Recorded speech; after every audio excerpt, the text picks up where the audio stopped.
Welcome back, Shalligators. Today, we're doing part 3 of my series on life as a YouTuber and an influencer. What's it really like? So the first video, we did the business side of it, the logistics of how you make money as a YouTuber, how you can make money as an influencer. The second part was the downsides of the job, the haters, the stalkers, the weirdos, how to navigate that. And today, I want to answer a few more of your guys' questions that you submitted on my Instagram at shallonlester, and also talk about the good sides of being a YouTuber, because it's one of those jobs that seems like super glamorous, but like the upsides are maybe not what you think, but maybe they are. We're going to get into it. Before we do, what am I wearing? What is this? This is the newest drop from the SLXO clothing line. It is, I think it's maybe one of my favorite designs. It says, "I don't do drugs, I am drugs." I want to put on the back, but I also do drugs. I just thought it'd be funny, but my team was like, maybe not. So we just left it with this quote. It's one of my favorite quotes. Go ahead and pick it up. This hoodie comes in black, pink, and white. I obviously have it in all colors, and I just love it. I love the pop art. It reminds me of last season's collection of the May the Bridges I Burn Light the Way. So it's sort of a companion piece to that. I think it's really sexy and cool. So go check it out. Also head over to shallonlester.com if you want to submit a question to me and get some one-on-one help. Also, you can donate to our GoFundMe to raise some money for some holiday presents for needy kiddos and seniors at a Baptist church in New York City. And you can also shop my merch while you're over there. So let's talk being an influencer, right? Because this job, like we've said, this is the job that everyone's like, wow, like this is, I'm not trying to like toot my own horn, but honestly, toot motherfuckers. This is a job that everyone seems to want, and yet we know remarkably little about what this job actually is. So yeah, in the first video, we talked about sort of the business logistics and some tips on how to get started. But one question, and I let you guys submit some on my Instagram, for stuff maybe I haven't covered yet, it came up a lot, like, is it even worth it to start this now in this day and age? Because it seems like it's such an oversaturated market because, yeah, everyone's like, I'm going to be a YouTuber. I'm going to be an influencer. You know what people said when they were like 5? I'm gonna be an astronaut. How many of you bitches are actually astronauts? That's what I thought. The field peters out. As I said in the other videos, this is not a job for the lazy. I've worked harder doing this than any job I've ever had. And I was the editor of a magazine while I was writing a book on the side, while I was shooting a TV show, while I was going to 5 events a day with a boyfriend and friend. Like, I know hard work. I've lived in New York City for a decade. Like, you can't survive in that city if you don't know what a work ethic is. So it's natural to look at this field and be like, oh my God, it's oversaturated. But you know what? When I was getting into this, because that was my big roadblock too, I was like, it's so audacious. And we talked about the audacity of hope in the first one. It's so audacious to hope that I can make it in this career because everyone wants to do this. And my roadblock was like, there's just too many people already doing it. And my friend Julie, and she is she's an influencer too. She has a really great podcast called Do Tell Mama. It's about postpartum stuff. I like to listen to it. I don't have a baby. Okay, Shallon. I don't have a baby, but it's great. So go ahead and follow her. You could also follow her, Julia Alexandria. And she just started a really awesome deodorant line this year. It's called Hume Supernatural. It's what I use. I love it. Native is like all right, but Hume is like so much better. It's just great. So check it out. She gave me really good advice. She's like, there's enough seats for everybody. And I was like, what? She's like, there's enough seats at the table for everybody. Because it's not like cable TV, where there's like NBC, ABC, TBS, whatever. There's only so many channels. People can subscribe to as many people on Instagram as they want. They want to subscribe to more people. They want to follow more people. They can subscribe to as many YouTube channels.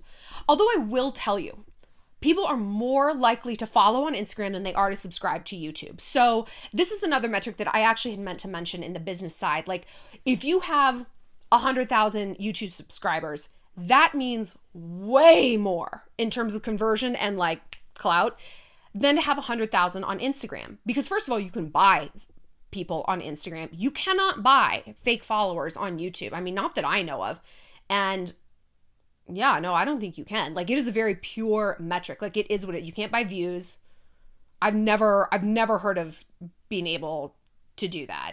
And I feel, No, like YouTube, like, they don't do that shit because that fucks up their advertisers. You know, like if they're like, oh, someone has 1 million subs, okay, we're going to run all these ads on there.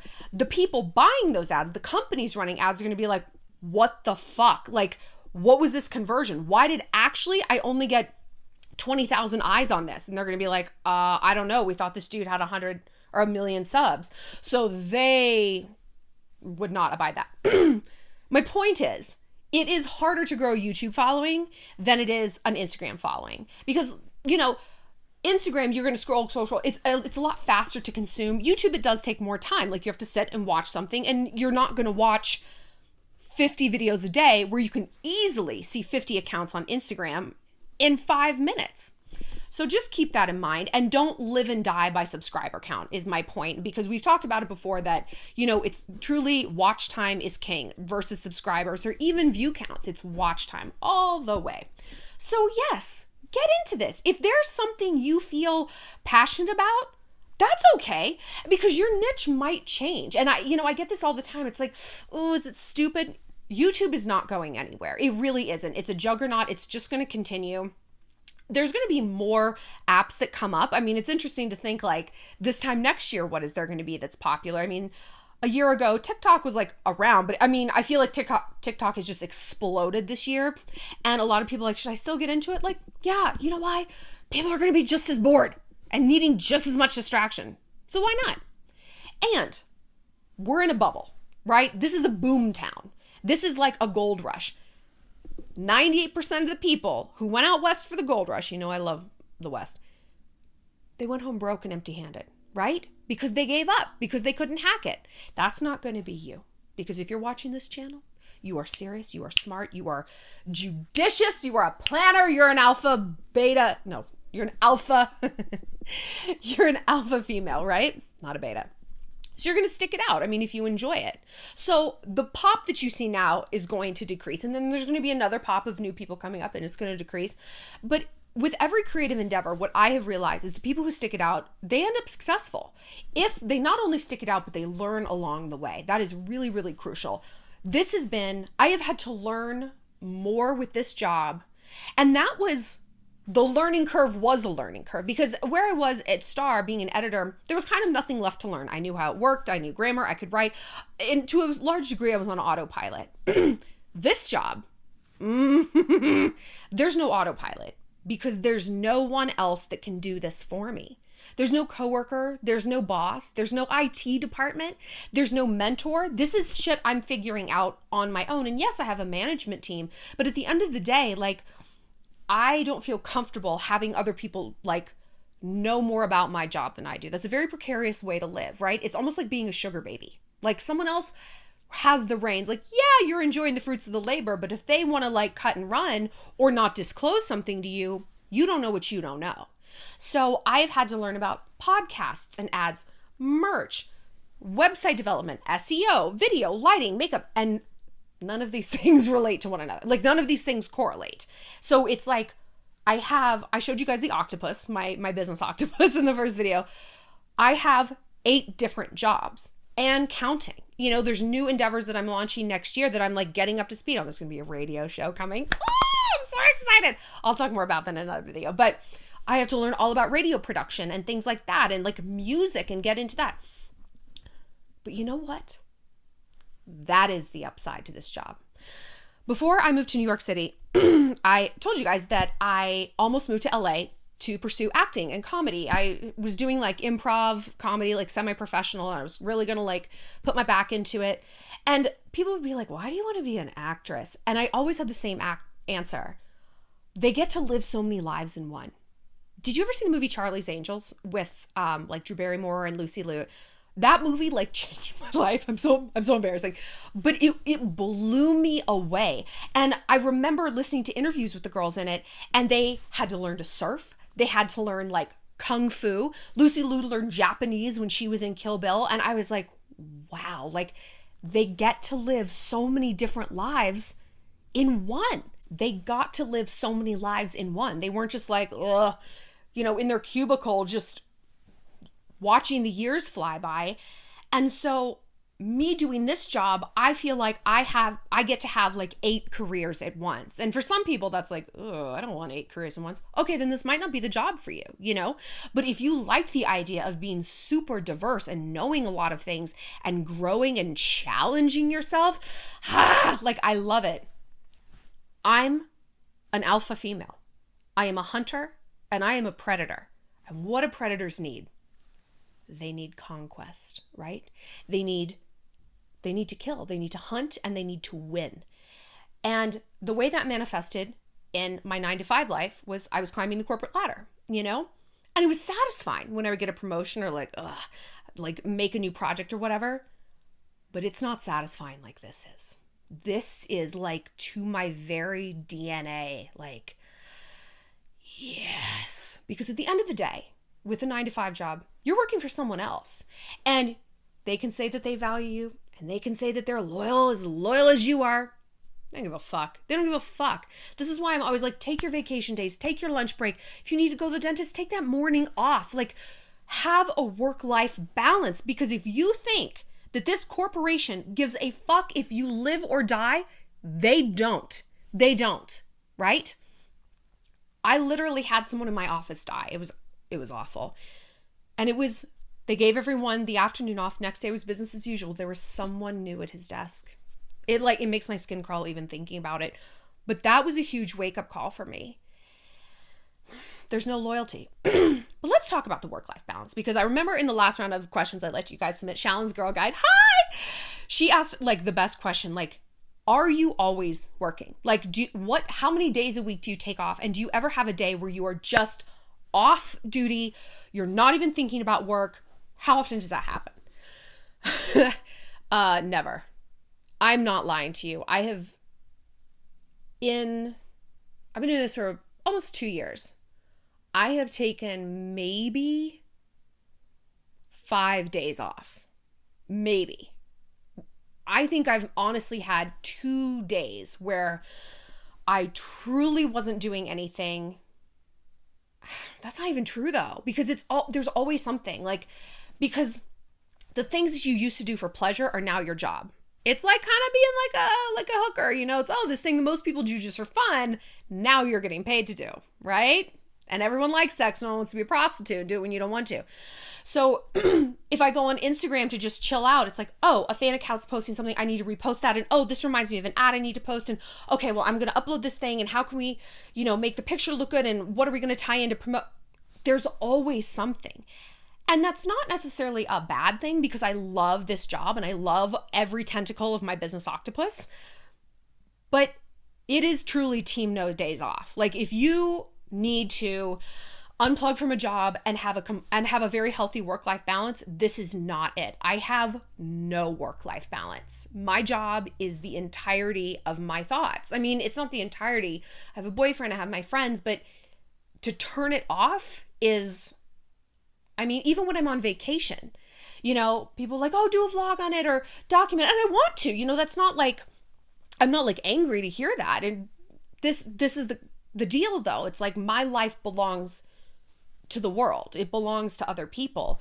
And so I've said before that I'm very private about certain things. Like, you will never see my car. You'll see maybe me on the inside filming. You're going to see some of my house. I'm going to do a house tour, but you're not going to see the whole thing.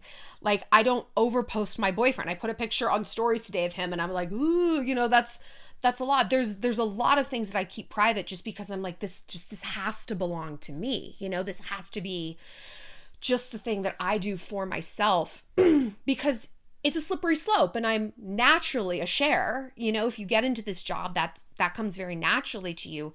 But creating those boundaries is important, because I find if I don't create them with work, I don't create them with anything. Like, I don't create them with family, friends, people I date. But you guys had some other questions about about dating, so let's see. So Kim B. FLA said, how do your significant others and exes feel about you discussing them in your videos? That's a really good question. And this truly is a hard part. Like, when I started writing, like back in college, I wrote this ex-com for a newspaper and I was like, so PG-13, whatever. I told people I dated and I told everyone in my life, look, I'm not going to write ever. This is my promise to myself. I'm not ever going to write to please or impress one person, but I'm also not going to write to protect any one person, whether that's my grandmother, my boyfriend, it doesn't matter. I'm going to write for honesty and to please myself. And I have carried that idea with me into this job. Like, you know, I'm going to like obviously keep certain things private, but I'm not going, anything I say, I'd say it to your face. I'd say it to your face. And I definitely date people who, you know, when they know what I do, they go down a rabbit hole, as is expected, of like Googling me or watching my videos. And you know what boys love to do? They love to look at a woman's life like a paper someone has handed them to be graded. So I liked this. Yeah, so we'll give that an A. I didn't like that. No, that gets a D- for me. Whether it's our body or how many people we've slept with or our history or our dreams. And it's like, who the fuck asked you? Who asked you your opinion on my life? And I have said that to a lot of guys. And they're like, what? I'm like, who asked you? First of all, I'm at work right now. This is me at work. Do I follow your ass to the office? No. So you get to be a completely different, efficient, badass, ruthless, mean, cowardly, whatever it is, person 10 hours a day that I don't ever see. And you think you have the right to sit in my office and judge me? I don't think so. I don't think so. This career is not for the faint of heart, and dating me is not for the faint of heart. I am much more low-key, like in real life. And you guys who've met me say that. You're like, oh, you're actually really mellow. I'm like, yeah, I know. I'm at work right now. No one is the same at work as they are in private. You know, I mean, I'm obviously turned up for, you know, this is how I get on camera. I'm like, the volume's all the way up. But, you know, if guys are going to judge me based on these videos, it's going to be a real short relationship. And so I tell them, I'm like, the one thing I ask of you is I will make a promise to you to keep parts of our life private. But you have to tell me your boundaries. Some people are like, you can say whatever you want. You can talk about our sex life. I'll be in the videos, whatever. Some people are like, I don't even want you to say my name. And I'm like, I totally get that. Like, this is what I signed up for. I'm not dragging you into this spotlight. If that's not your thing, I get it. But in return, you can't stalk me all day long. You just can't do this. And I had this conversation with my boyfriend the other day. I'm like, you have unfettered access to my life. You see everything. You see my reputation. I don't know your reputation, like at school or at work. I have no idea what people think of you. You know exactly what people think of me. And that can cloud someone's judgment, both for good and bad. You know, and he even said the other day, he's like, you know, people think you're so evil and you're not. You're like this marshmallow of a person. You're so sweet. And I'm like, don't tell anybody that. Of course I'm evil. And he's like, no, I mean, you have the side. He's like, but he wouldn't know that if my career wasn't so public. If I still worked at Star, he would only know what I told him, right? And so that is difficult. So if you're going to get into this, have your boundaries, have your rules about, okay, you can watch this type of video, or you can follow my Instagram, or don't follow me at all. And I will disclose to you what I choose to, like you will disclose to me about your office, like most people. So it's tough. And another thing you guys ask is like, do you get wary of people befriending you for clout? Not befriending me. I get wary of people turning on me because it happened with Swati. And that was, there's a fan who blackmailed me. Who tried to blackmail me. I went full Jeff Bezos on her. You almost feel sorry for him. But that has made me so much more wary of interacting with fans and becoming close. And like, I just didn't have that fear before of like, fuck, like, are they screenshotting everything I say? Are they like recording our voice notes and like stitching weird phrases together? Like, and I hate that because, you know, the thing I think you guys like is just, I'm so open. I'm like, well, yeah, I'm just, you know, we're girlfriends talking. And to have to kind of like hold back and censor myself is not in my nature, but it is a tough lesson to learn. And I think when we all get started in jobs, whether we're working at Ben and Jerry's or in a corporate office or whatever, we're like, oh, wait, I have to zip myself into a different cloak of persona in order to navigate this life. You know, like I actually can't tell my boss, like, you're being a dick. Can't do it. You can't scream at Karen in accounting because, you know, you have to temper yourself and you have to hold yourself differently if you want to survive. And like my version of that is more extreme and it's more public if things go wrong. But I know it's something that you guys can empathize with for sure. So that can be difficult. That can be difficult. How is a YouTuber, okay, Shannon with like a million N's and O's. How is being a YouTuber viewed socially upon meeting new people? I talked about this a little in another video. It's like people are like, wait, what? You're a what? I always say I'm a YouTuber. I never say I'm an influencer because I am not a massive douche in real life. Like, can you imagine? And I think YouTuber is like more, I'm like creating something. I'm not just like taking photos. But people, like I've said, you know, I've had people be like, oh, Shallon doesn't really have a job. I'm like, excuse the fuck out of me. Like, how do you think I afford this life? What do you think I'm like? Do you think I'm like selling my body? Child, sometimes I can't even give it away, please. Engman Victoria said, do you see a future in the YouTube business, like 5+ years? Like, yes and no, which is why I have to go back to the business octopus. And because I was saying this business, it can't be a unicorn with just one horn, that just one thing that makes you special. You got to be an octopus. Like I said, this is what I think of an octopus. Like, hi. You have to have a lot of different irons in the fire in case one thing falls out of favor or dries up or there's a new trend. And just to be good at adaptation. Like, okay, because I have diversified so much this year and added so many things, it gives me the confidence to try new apps when they come out, you know, because I think we get in our lane. It's like, no, I don't want to do no, not TikTok, you know, but then we're like, I'm leaning in, I'm learning. Okay. And then I can adjudicate, is this for me? Is this something I enjoy? Is it something I can do consistently?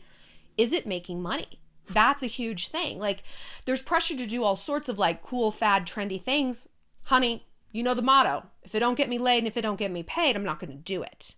And I'll talk more about that in the time management video that I am going to do, so as I figure out how I do manage my time. But yeah, I think that YouTube is still going to be a thing in 5 years, but it might not be the most lucrative tentacle in my business octopus. There might be other things, and YouTube might be like the anchor, you know, but I might make more money from doing motivational speeches and tours or Shallelujah retreats that I really want to do, or even starting a cult. We shall see. So, like, I'm excited to see where things go, but I also am keeping myself sort of like in liquid form so that I can be a bit more business fluid and go into different aspects. So I really highly encourage you to do that. Don't overextend yourself. Like, don't do this at first. You know, don't be like, I'm on TikTok, Instagram, Snapchat, Substack, YouTube. Pick a lane, get good at that lane, then you branch off, right? Start as a unicorn, move to octopus. Christina V said, how do your friends react to YouTube? Do they watch your videos? So they either watch every single one of them or they don't watch any of them. Like, nobody's really like a casual observer, which is fine. Like, I never expect my friends to. And some of them are like, I don't watch your videos. I'm sorry. I was like, girl, it's fine. Like, again, like, I don't come to your office. Like, we're all busy. But my friends who do watch, they're like, it feels like you're here with me, you know? And I watch your videos, or I listen to your podcast when I'm sad and I miss you. And that lets me know that I'm on the right track with this, because that's what I want this to feel like. I want it to feel like we're girls sitting on the bed talking. And some people like, why don't you have like more production value for your videos? I'm like, but that takes away this intimacy that I think is missing in a lot of entertainment. You know, I mean, you don't feel a particular sense of intimacy watching Big Bang Theory, which I don't know why anyone would watch it at all. But, you know, I want this to feel like we're connecting, because I feel like we are. And another question you guys had was, do you get lonely not being in an office? And so this kind of segues into that answer. I mean, I was just talking to my old work husband. Hi, Michael, if you're watching. And he might not watch.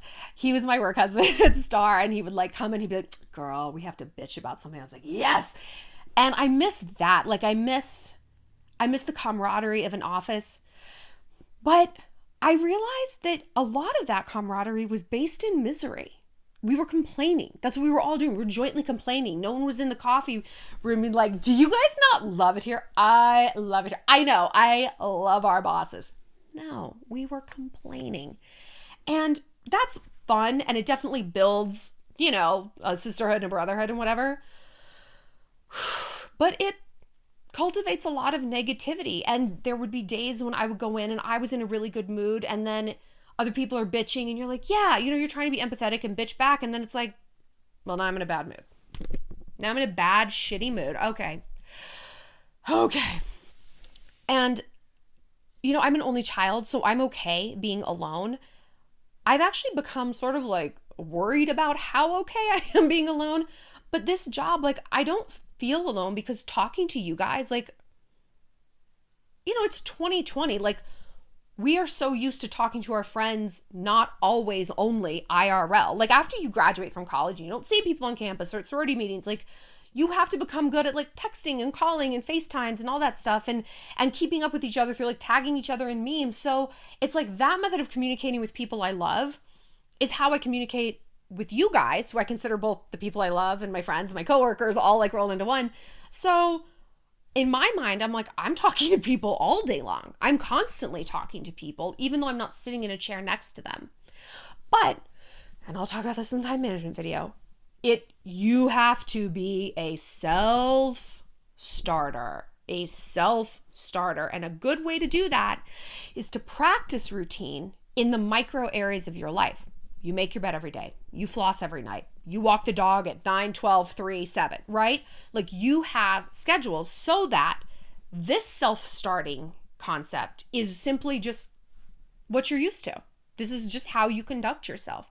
You cannot be lazy, out of control, a mess in other categories of your life and expect this job to work. I know what you're saying. Trisha Paytas? Tana Mongeau? Is that how you say it? Tana Mongo? I don't know. I truly don't. And I don't care to learn. That's fine. They look like messes. I know, dude, but they're an outlier. Like, I don't know how their careers work. I don't know. I don't know if they have rich dads who've been supporting this shit and have just outsourced everything. I don't know if they're just playing messy. I don't think Trisha's playing messy. I think she's messy.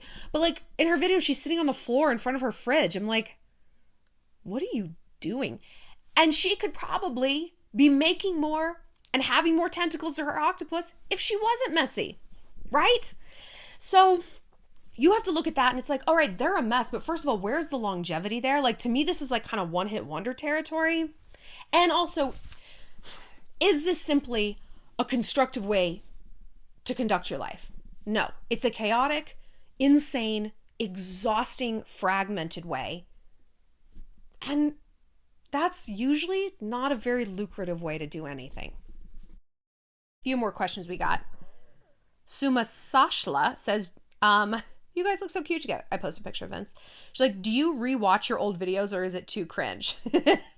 You know, they're not as cringe as other things to revisit. I don't reread my old books. I don't read articles, you know, stuff like that. I don't mind doing the videos because I have a lot of faith in my ability as a public speaker.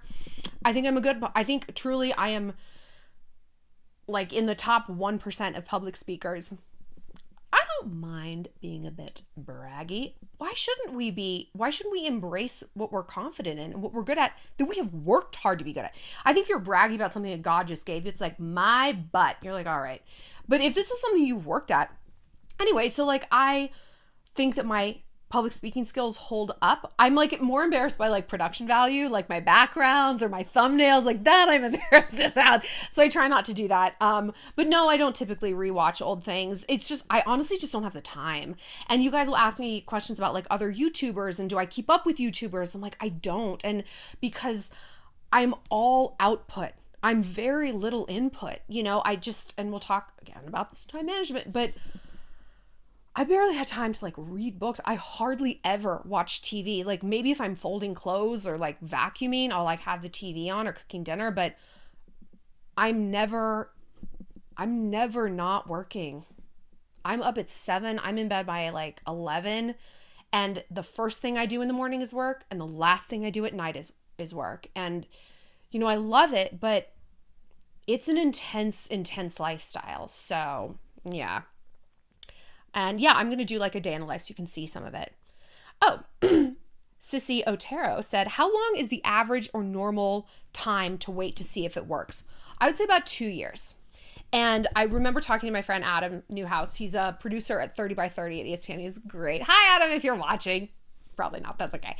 But, you know, he was super encouraging about this. And I'm like, you know, I just feel like this is taking so long. He's like, this is how long it's supposed to take. This is how long it's supposed to take. He's like, any business takes years to get off the ground. Years. You know, if you started your own like pottery shop, the average amount of time for an owner to draw a salary is 3 years. You know, so this is how long it takes. But to do this job, we're lucky because it's very little capital. You don't have to have a shop. You don't have to order a bunch of coffee tables from China or wherever. You can do this in your spare time with very little equipment. If you guys want to know about equipment, I actually use a Canon GX7 Mark III. I have a ring light. I have a blue raspberry microphone, which I actually hate. Microphones have been my Achilles. I've probably gone through 10 and I just makes me insane. So for a few $100s, like $500-$600, you can start this career. And I know that sounds like a lot, I know. But I mean, for the longest time I recorded on my iPhone and it was like fine. And I had a cheap ring light that was $40 on Amazon and it was fine. And I had a shitty microphone and it was not fine. So invest in audio, visual, you know. I edit on iMovie. I don't have fancy editing software because like I said, this is all very colloquial. And I know I should probably step that up. And that's one of my goals in 2021. But for a relatively small amount of capital, you can get started in this career. So don't let that hold you back. I forget what the topic even was. I feel like, did I even answer that question? Does that make sense? Oh, average. Yeah. Oh, Zelaine Laurent Elaine Laurent. I'm sorry. Your name probably isn't like Zelaine. That's a really cool name if it is. Zelaine. How the constant attention can be addictive. Talk about that. That is, it's not something you want to think is true, but then if it's taken away, you're like, I am a full-grown adult, and I've said before, I cannot imagine doing this job when you're still in such a state of like emotional malleability, figuring out who you are when you're young. Like when you're very young, like one of my friends, she's an influencer, India Grace Halsell. Hi, babe. I hope you're watching. And she's, so young. She's like, I think India's like 20, 21 now. Are you 21? I can't remember. No, she might be like 18. And anyway, India's young and she's fantastic and I love her. But she would give me guidance. She's like, you know what? People used to say things to me when I was like 13 would hurt me so bad. She's like, nothing can hurt me now. And I was like, fuck, okay. If like India's a teenager and she's developed this thick skin, like I got to cowboy up.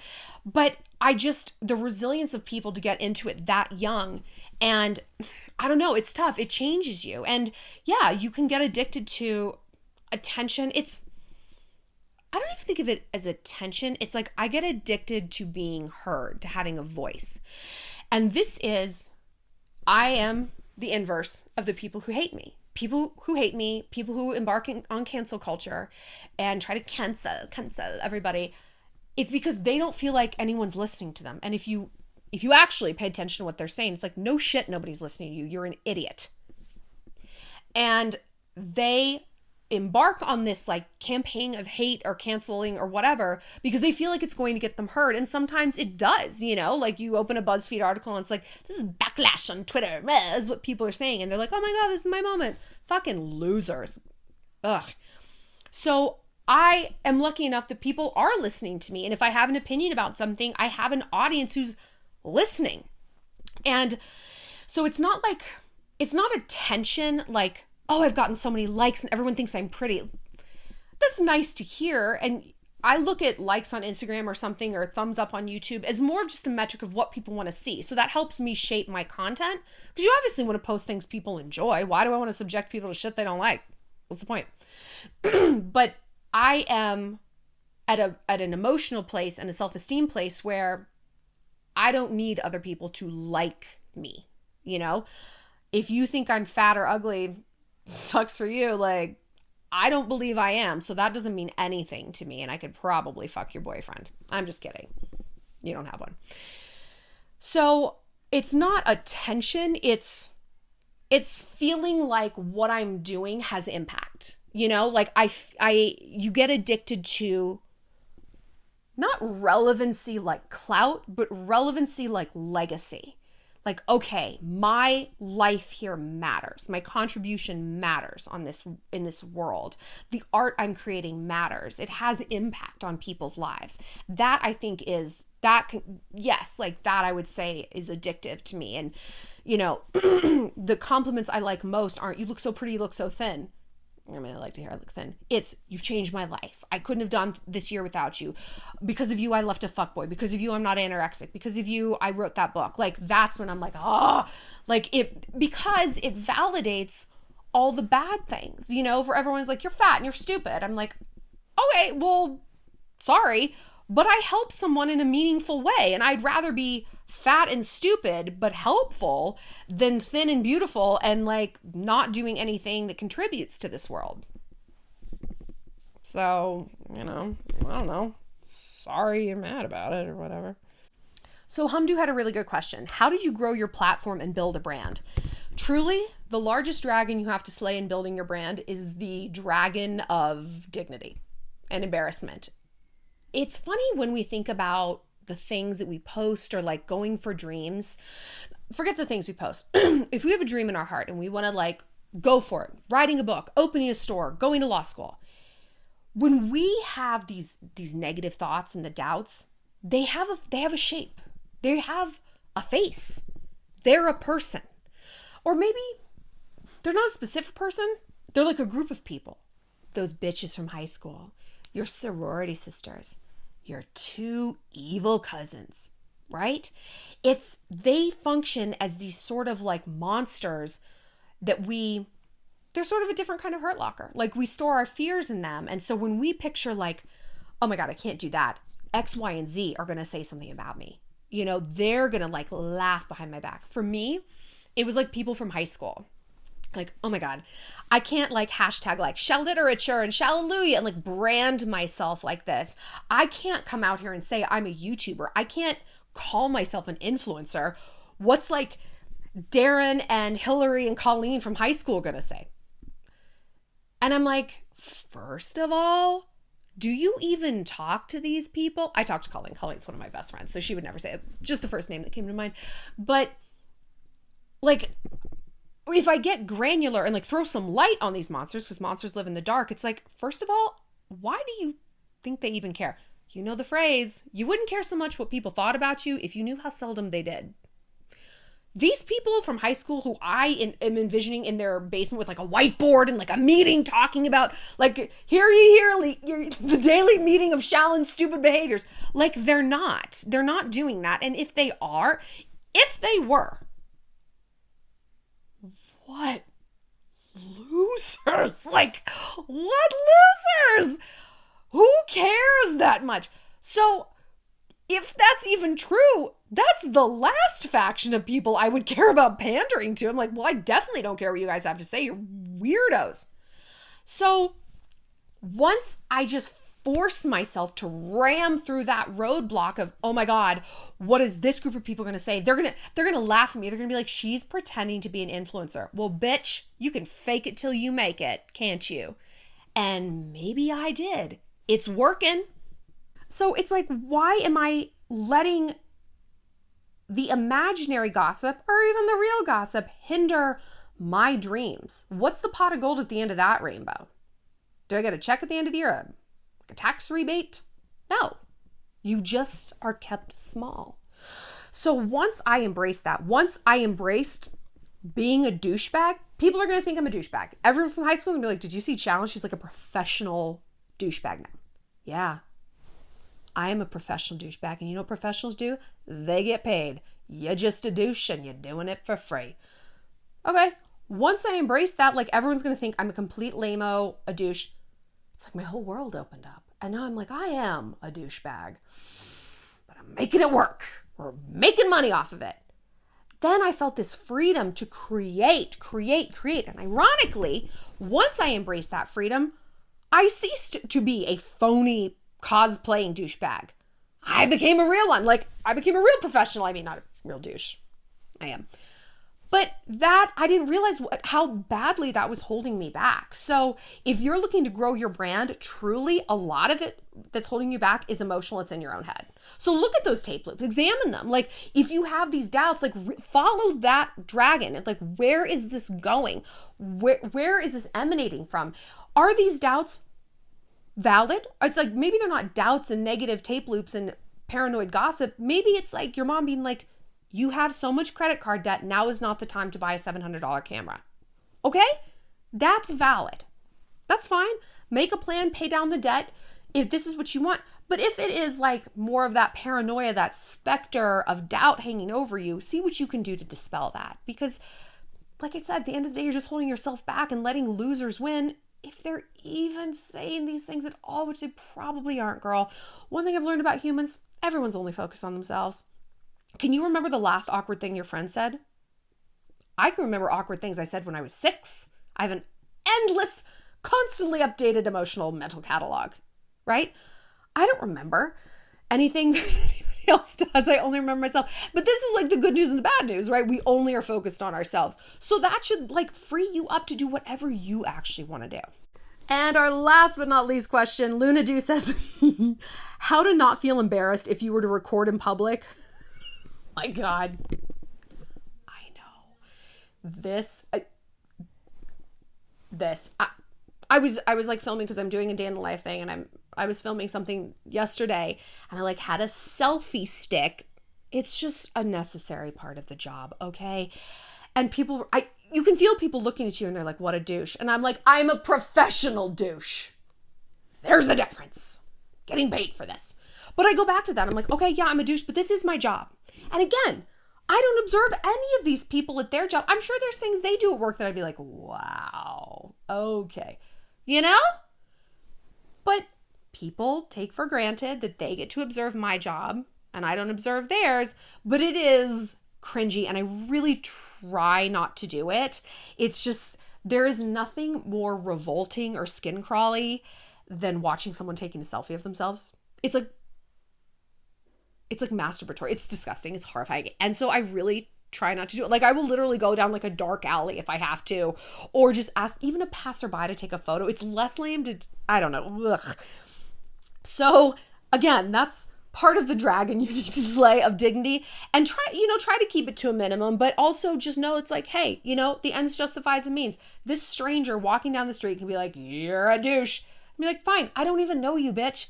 Like, your judgment of me is nothing. I have a million people online judging me every day. I don't appreciate seeing it in real life, but sometimes this is just part of the job. And there's parts of everyone's job that are embarrassing. Maybe the uniform you have to wear, or they're cringy, or they're annoying, or that you just wish you didn't have to do, but you do. And that's life. And overall, this is a job. It's a job I love.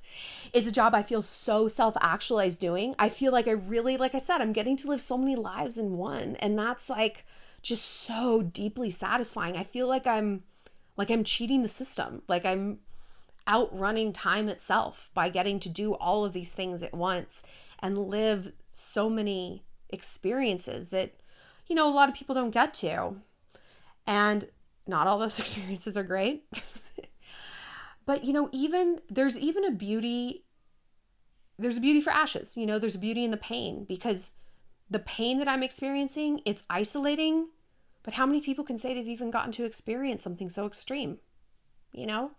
Climbing Mount Everest is isolating and painful and baffling and lethal, but not a lot of people get to do it. So I try to lean into that side of it rather than like, nobody understands, rather than turn myself into a martyr. I try to turn myself, as I always do, into a champion. It's just part of my professional douchiness. But you know what? Like I said, it works. I hope this was informative for you guys. If you have more questions about this, leave them in the comments. I'll try to respond. And if you guys want more videos in this series, I'm happy to do it, because I know like this is a really weird, complicated thing. And we can do videos on podcasts or whatever. We'll be back, but come on back tomorrow. Vlogmas rolls on. We've got a house tour, a day in the life, and a time management video coming on up. See you later, Shalligators.